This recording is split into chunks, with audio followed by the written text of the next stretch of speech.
Sasha. I'm doing this again. This is so funny. This is time number 5 of recording. And anyway, we're here now. So I'm going to record this and I'm going to run through this again. I'm really understanding the planets now pretty fluently because, like I said, I've done this several times, several recordings. So this time it's going to take charge. It's going to take hold. And we're just going to go ahead and move through this information. So just take a deep breath.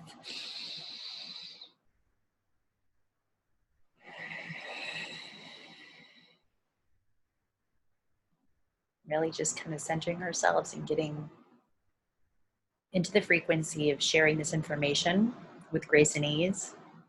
Because it's learning the tools on how to learn ourselves. Okay, and we're going to start basically with the archetype in the genre of astrology, studying the planets.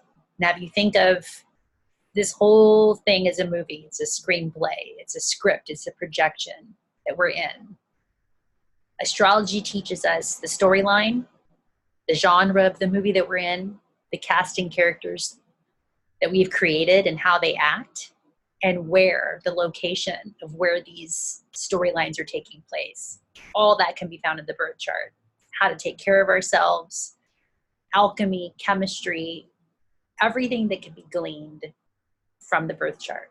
So we're going to dissect it and we're going to look at the major components, starting with the planets, which is the genre.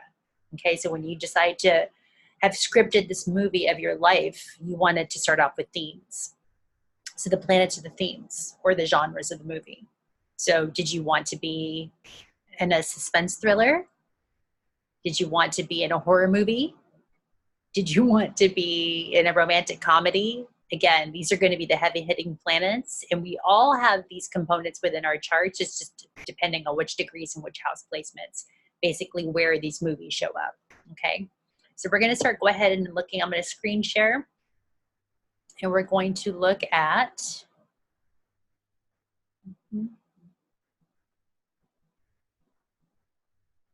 actually, I'm going to do this.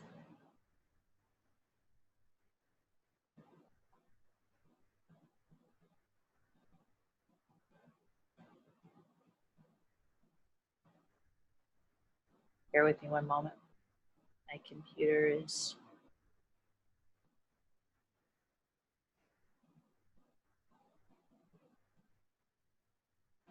Okay. So I'm going to go ahead and screen share now.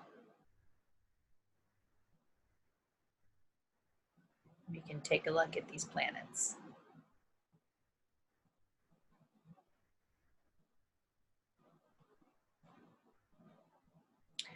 So you should have a copy of your birth chart available. Go ahead and pull it out now, because when you're setting your birth chart, taking a little extra time to memorize these symbols in relation to what they mean as far as planets will really help you in getting the subconscious downloads about what's going on in your chart just by symbols. Sometimes words can actually lose their translation or get confusing, but if you study symbols, they just get a more clear, holistic view of what's going on in your storyline. Okay, so just taking a look, here's the sun, Mercury, Venus, the moon, Earth, Mars, Jupiter, Saturn, Uranus, Neptune, and finally Pluto. Okay, so just taking a moment, if you want to push this on pause, maybe write down these symbols on a piece of paper and just, or even circle them on your chart and just get familiar with the house placements. And then the other symbol, what we're going to be looking at as far as your birth chart is also going to be signs. Okay, so just know that we're looking at birth placement right now. All right. When looking at the sun means where you've come to shine. It's your style, individuality, it's your ego, it's your basic human nature. So when you're looking at as above, so below, and the Hermetic principles of higher understanding and universal laws, literally it's where we show up every day, just like the sun shows up for us. Sometimes it's behind the clouds, but it's always there. We know that the sun's here every day. That's where we've come to shine. And it's through the sign, the frequency where we feel the most comfortable in the sun. It's ruled by the masculine component, so it's more of a action oriented. Things we do during the day is more action. And then at night, the next part of the component is the moon, what we do in the evening hours, the subconscious. So that's ruled by the moon. That's our emotional nature, our emotional body. It rules our feelings, the unconscious part of ourselves. It also rules our mastery. So when you look at your moon sign, it's also what you've mastered, the energy in past lives. It rules your intuition, your instincts, things that are hidden. So in the light of day, the sun is what you shine and what you show the world. The moon is what's not seen, your emotional nature, how you feel about things. That can be hidden, right? It rules also to women in general, the feminine component, the magnetic qualities. And in the quantum realm of magnetic and electric, magnetic is feminine and electric is masculine, okay? And that's what rules the moon is more of the magnetic. The next is going to be Mercury. Basically, Mercury, anytime you see Mercury and the symbol of Mercury, it's what you're thinking about, how you're thinking, the processes you're thinking, how you speak and write, your reasoning. All these can be found in Mercury, in the sign that Mercury is in. But just know that whenever you see that symbol of Mercury, just think thought, and everything ruling thought, how you think, how you speak, how you write, how you understand the data, assimilate data. All that can be found with Mercury, okay? Now, the sign that's going to be on the ascendant or the rising sign is literally the sign that is helping you ascend into your higher states of consciousness. It's what you come to learn in this incarnation. And that's going to be found right on the first house cusp here. So when you're looking at the birth chart, that sign that's right here in this realm, that's what you've come to learn, okay? Also, too, when people first meet you, it's these characteristics of this sign that people are going to most identify you with rather than your sun sign, okay? Now, if your sun sign is in the house of your ascendant as well, you're really going to embody these characteristics. But just know that when people first meet you and they guess your sun sign, they actually might be guessing your ascendant based on what they first appear or what they're first seeing about you, right? What you're first showing up as in the world, that's going to be your ascendant, okay? Venus is going to be the planet of magnetism. It's what we magnetize to ourselves and what we are magnetically drawn to. So for example, what we spend our money on, it's what we value, it's what we're drawn to. So that's the magnetic quality of Venus. Also represents the feminine component. Again, magnetic and electric. Magnetic is feminine, electric is masculine. Venus also rules your sex appeal, your pleasure, again, what you value, what you put your money on, and what you invest in is going to be Venus. Also how you dress, how you show up in the world, you know, how you want to magnetize others into your realm, either through your work and service or through the opposite sex or the sex of your preference. That's also going to be Venus. You know, how we dress ourselves up and become magnetically appealing is the sign that Venus is going to be traveling through per your individuated chart, okay? The counterpoint to that is going to be Mars, which is the masculine. It's going to be more action oriented. So again, in the quantum realm where Venus was magnetic, Mars is going to be the electric. It's going to be, if you imagine a meditation, when you're sitting in meditation, very passive, taking the breath, just sitting there, that's the magnetic Venetian aspect of your element. Mars is going to be when you open your eyes and you take inspired action as to after you've connected spiritually, now you move in the world, that's going to be your Mars. Okay. So whenever you think of Mars, you think of action, you think of your sexual drive, your ambition, you think of like your leadership and where you want to show up and lead your own life. That's going to be through Mars. Okay. And whatever the house that's in, that's where you're really going to find there's going to be a lot of action in that placement. So it's where you realize your thoughts into forward momentum. Saturn is going to be our taskmaster planet. Think of the disciplinarian, look at the rings of Saturn. Think of the rulership on that, it's boundaries. Okay, when I think of Saturn, I think of responsibility, ethic. It's our moral fiber.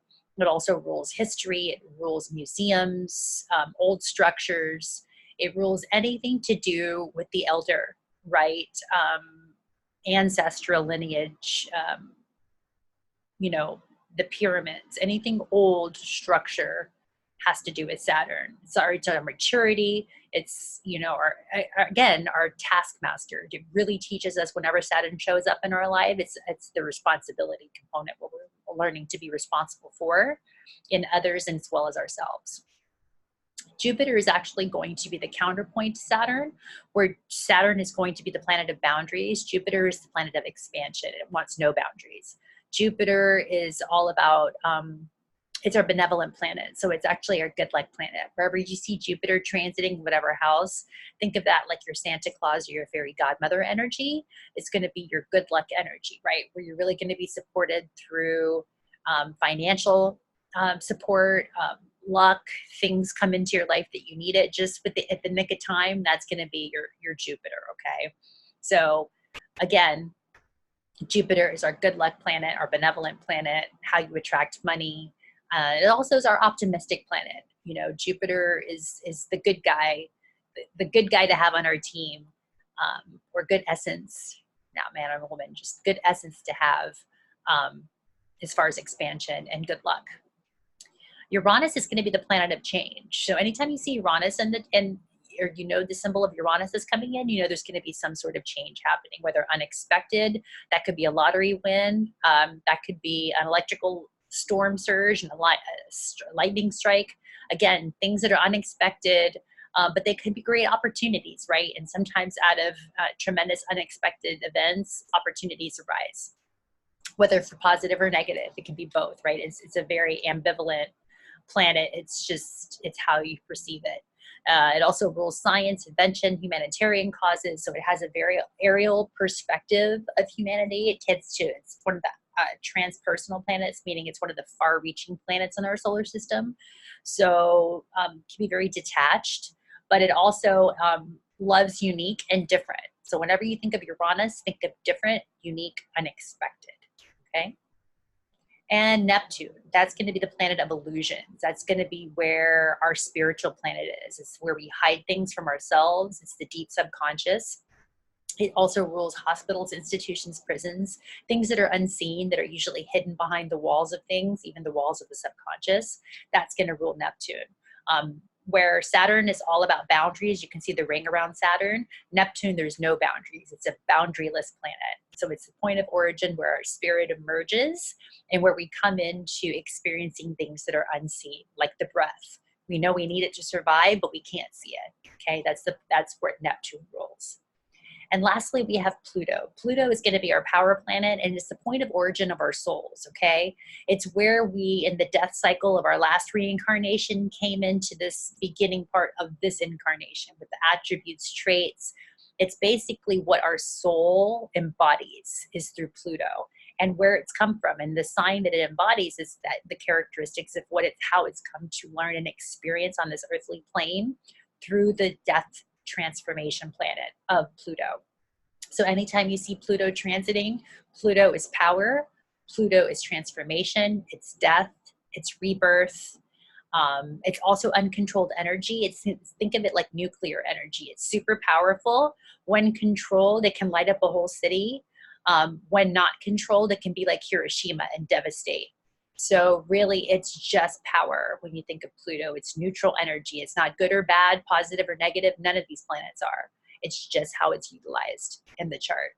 And then lastly, you're going to see the planetary movements. So every planet is going to be rotating around the sun at certain times and certain frequencies.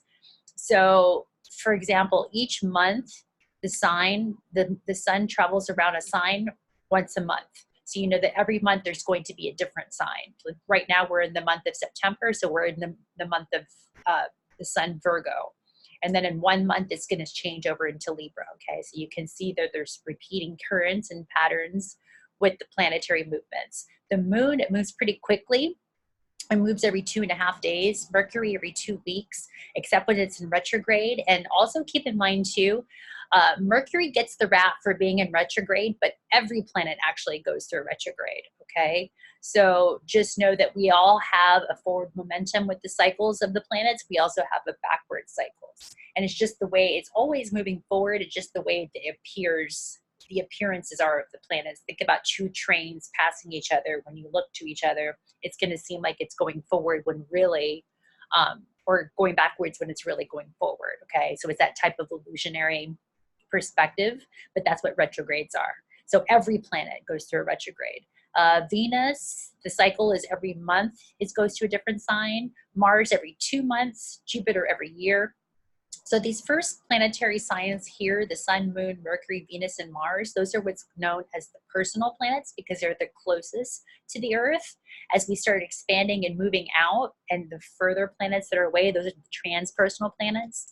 And they actually start traveling now longer because they're further out. So Jupiter goes every year, Saturn every 2.5 years, Uranus every 7 years, and Neptune every 14 to 15 years. And then Pluto finally every 12 to 25 years. So you can see the rotation cycles on that, and where the planets are in relation to the Earth and to the Sun.